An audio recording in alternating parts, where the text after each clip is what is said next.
সুপ্ৰভাত বন্ধুসকল আজি আমি মাইক্ৰসফট ৱৰ্ডৰ শৰ্টকাট কি বিষয়ে আলোচনা কৰিম তাৰ কাৰণে প্ৰথমতে মাইক্ৰসফট ৱৰ্ডটো ওপেন কৰি লব ইয়াতে সাপোজ মই যিকোনো এটা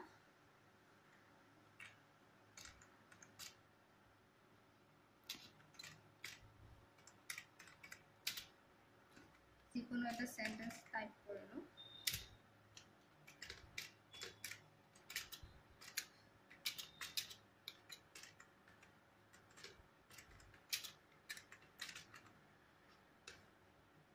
এতিয়া আমি প্ৰথমতে শৰ্টকাট কন্ট্ৰোল এৰ পৰা আৰম্ভ কৰিম কন্ট্ৰোল এ মানে হল সিলেক্ট অল Control plus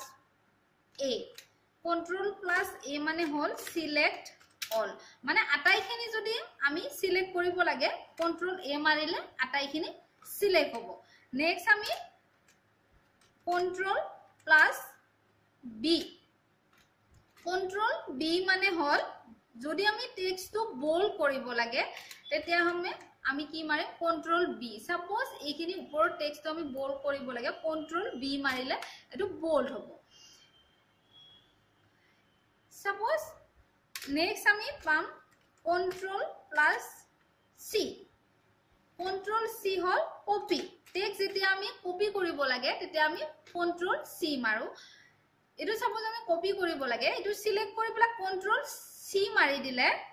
দি পিছত যত আমি পেস্ট কৰিম এটো আহি যাব মানে কন্ট্ৰোল সি হল কি কপি এতিয়া তাৰ পিছত পাম আমি control plus D control plus D control D হল আমি ফন্ট যেটো ফন্টৰ যেটো স্টাইল বিলাক আমি আনিব যদি লাগে যেনেকৈ এটো ফন্টৰ সাইজটো সাপোজ চেঞ্জ কৰিব লাগে ডাঙৰ কৰিব লাগে এটো লাইনত এটো সিলেক্ট কৰি পেলাই আমি কন্ট্ৰোল ডি টু মাৰিলে ফন্টৰ মেনুখন আহিব এটো আমি 10 আছে এটো যদি আমি বঢ়াই দিও 22 বা বোল্ড কৰি দিও ওকে কৰি দিও এইটো ডাঙৰ হ'ব মানে কন্ট্ৰোল ডি হলে কি আহিব ফন্টৰ মেনুখন আহিব ফন্ট স্টাইল চেঞ্জ কৰিব লাগিলে আমি কন্ট্ৰোল কন্ট্ৰোল ডি মাৰিম তাৰ পিছত পাম আমি কন্ট্ৰোল প্লাস ই কন্ট্ৰোল ই হল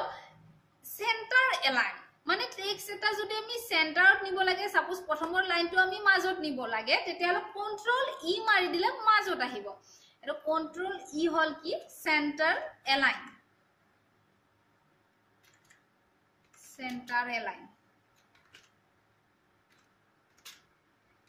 তাৰ পিছত পাম আমি Control plus F Control F হল find যিকোনো টেক্সট এটা আমি যদি চাব লাগে ফাইন্ড কৰিব লাগে তেতিয়া হলে আমি মাৰিম কি Control F এটা চাও Control F মাৰাৰ লগে লগে আমাৰ ফাইন্ডৰ মেনুখন আছে ফাইন্ড এন্ড ৰিপ্লেস এটা যদি আমি যিকোনো এটা ওয়াৰ্ড চাব লাগে সাপোজ ইয়াতে আমি কম্পিউটাৰ শব্দটো চাব লাগে এটো যদি মই কম্পিউটাৰ শব্দটো লিখি পেলাই ফাইন্ড নেক্সট কৰো তেতিয়ালে এই চাও এটো কম্পিউটাৰ শব্দটো সিলেক্ট হৈছে মানে এটো ফাইন্ড কৰিব পৰা যায় নেক্সট আকৌ ফাইন্ড নেক্সট কৰিলে ইটো আহিছে আকৌ ফাইন্ড নেক্সট কৰক কি আহিছে word has finish searching the document মানে আকৌ কম্পিউটাৰ শব্দ নাই গতিকে ফাইন্ড কৰিব লাগিলে আমি কি মাৰিম শৰ্টকাট কন্ট্ৰোল প্লাস এফ এটো হল কি ফাইন্ডৰ কাৰণে তাৰ পিছত কন্ট্ৰোল প্লাস জি জি হলে গো টু যিকোনো এটা লাইনত বা যিকোনো এটা পেজত যদি যাব বিচাৰো তেতিয়া হলে আমি প্ৰেছ কৰিম control plus G control G এটা চাও গো টু মেনুখন আহিছে গো টু মেনুখন আহিছে ইয়াতে কি আছে পেজ আছে সেকশন আছে লাইন আছে সাপোজ আমি লাইনত ক্লিক কৰিলো লাইনত ক্লিক কৰি প্লাই এন্টাৰ লাইন নাম্বাৰ ইয়াতে আমি লাইনৰ নাম্বাৰটো দিলো কোনটো লাইনত যাম আমি সাপোজ আমি 3 নাম্বাৰ বা 4 নাম্বাৰ লাইনটো যাব লাগে 4 নাম্বাৰটো লিখিলো মই তাৰ পিছত গো টু কৰি দিয়া এয়া 4 নম্বৰ লাইনটোত আহিছে মানে এটো ব্লিংকিং কৰি আছে এটো ইনসাৰশন পইণ্টটো ইয়াতে ব্লিংকিং কৰি আছে তাৰ মানে 4 নম্বৰ লাইনত আহিছে এটো চ 1 2 3 4 এটো হল কি go to G O go to কৰিব লাগিলে আমি কি মাৰিছো কন্ট্ৰোল প্লাস জি এটা যদি আমি লাইনত দেখুৱাইছো যদি আমি পেজত যাব লাগে আমাৰ ইয়াতে এটা পেজ আছে যদি আমি নতুন এটা পেজ লৈ লৈছো ইনসাৰ্টত গৈ পেলা পেজ ব্ৰেক কৰিছো ইনসাৰ্টত গৈ পেজ ব্ৰেক কৰিলে দ্বিতীয়টো পেজ আহি যায় এটা আমি প্ৰথম পেজটোত আছো এটা কন্ট্ৰোল জি মাৰিছো মাৰি পেলা মই পেজত ক্লিক কৰিছো পেজত ক্লিক কৰি পেলাই মই এটো পেজ নাম্বাৰ 2 দিছো 2 দি পেলাই যদি গো টু কৰো এতিয়া চাও সেকেন্ড নাম্বাৰ পেজটোত আহিছে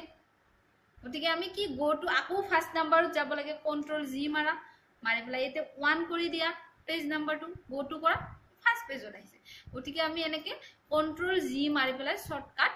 গো টু যাব পাৰো গতিকে এনেকৈ আমি আকো শর্টকাট কি পাই থাকিম নেক্সট ভিডিওত দিম গতিকে আপোনালোকে ভাল লাগিলে এটো লাইক কৰিব শেয়াৰ কৰিব আৰু চেনেলটো সাবস্ক্ৰাইব কৰিবলৈ নাপাহৰিব ধন্যবাদ